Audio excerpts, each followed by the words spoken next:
Like a lot of other tech YouTubers, I was relatively unimpressed with Apple's iPhone 11 launch keynote, and I almost didn't buy one, but I took a chance and I'm really glad I did, because the iPhone 11 is not a revolutionary phone, not by any means, but it does a lot of things right. This is honestly one of my favorite phones that Apple has released in a long time, and it all starts with those cameras.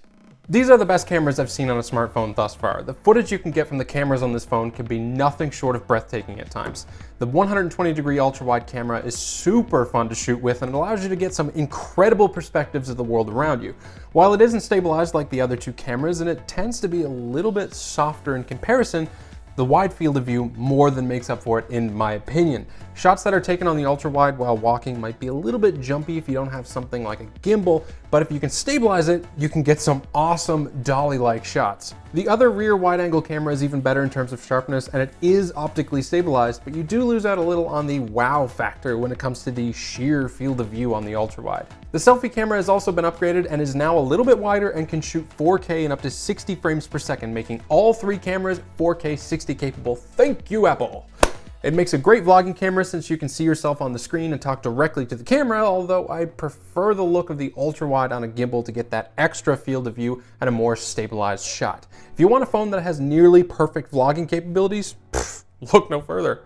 When using the default camera app, the phone does a great job of automatically adjusting white balance, shutter speed, and ISO to compensate for the light and dark portions of the image. But I much prefer to control all of that myself with something like Filmic Pro so that you don't get that noticeable shift in the image when moving from, say, a bright scene to like a darker scene. In terms of overall usability, the default camera app is fine, but I think it needs a serious overhaul. It lacks any of the features a more seasoned photographer or videographer would want, like, ISO control, shutter speed control, white balance control, and it kind of sucks to have to buy a third-party app to get the most of the cameras on this phone. That said, if you just want to take some awesome photos every now and again without too much of a hassle and fooling around with settings, the iPhone 11 does that very well. The portrait mode on both the wide and selfie cameras are seriously stunning, and it does a very good job at rendering a believable image with smooth bokeh. It does mess up some of the time though. It's not perfect by any means. A lot of the times it will blur out the edges of your hair or your ears or other things that really should be in focus. You do miss out on the telephoto camera found on the 11 Pro and 11 Pro Max, but it hasn't been a big deal for me yet. To be honest, the ultra-wide camera provides a much greater value in my opinion anyway. Plus, let's be honest, that camera module, that's just meme fuel, man. While Apple seems to go on and on about the cameras at their keynote, it isn't the only notable upgrade over the last year's XR. We also see a performance boost with Apple's new A13 Bionic CPU and an extra gig of RAM, bringing up to 4 gigabytes total. Ooh. I'm not exactly psyched about Apple's decision to continuously put less RAM in their phones compared to, just about every other manufacturer on the market, but the iPhone 11 handles most tasks fine without any hiccups. The only time that low RAM becomes a problem is when you open a lot of apps. The phone doesn't slow down or anything per se, but it does close previously opened apps, which can be a little annoying every now and again. Other than that, the performance has been just peachy. It's no surprise that it comes out on top of last year's XR by over 200 Geekbench 5 points, making the 11, 11 Pro, and 11 Pro Max the fastest iPhone to date since they share the same CPU and RAM. Unfortunately, the same praise can't be given to its design. It shares a nearly identical look from all the 10 series phones, from last year's XR to the 2017 iPhone X. Apple seems to be sticking to their 3-year design refresh, which likely makes next year's iPhone 12 the phone to get the new looks. The iPhone 11 shares the exact same 6.1-inch LCD display as last year's XR, and it is equally as boring. The resolution is still 1792 by 828 at 326 ppi, making it a sub 1080p display, and yes, Apple deserves the flack it gets for that low-res screen, especially given the fact that much cheaper phones from, years and years ago have much higher resolution displays. With all that said, in real life use, it really doesn't matter. You can put your screen right up to your eyeballs and you're still not going to see the individual pixels. Text is slightly less sharp than the text on a display that has, a higher resolution, but to be completely honest, this is a very well built LCD with excellent colors and contrast, and the sharpness that is just fine enough to not complain about. Are you going to get more vibrant colors and inkier blacks on an OLED panel? Yeah, of course, but I don't think the average person will care all that much. While the notch was also a point of contention at one point, not even that really bothers me anymore. Yeah, it gets in the way sometimes when you're watching a video, but 99% of the time you don't even notice it. Speaking of that notch, Apple has claimed that Face ID is now 30% faster than before and is able to recognize you better when the phone is angled more sharply. The first part is true, it does seem a lot faster. That second part though, not so much. I haven't really noticed that it can recognize me when the phone is at odd angles. It still won't unlock when I'm sitting at my desk. I still have to do that really awkward lean in thing to get the phone to see me, so.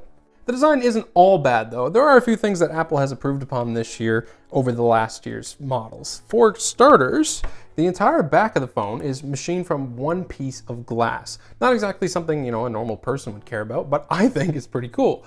Apple claims that this makes it the most durable glass on a smartphone yet, but I've got my doubts that that'll make a huge difference when you drop it onto a hard enough surface. So, you know, get a case. There are also several new colors this year, but I'm not really fond of any of them. Most people seem to like the minty green, but if I had to choose, it would be the product red, I guess, or the lavender that I'd go for. I got stuck with the black one though. Find out how that happened in the video up here.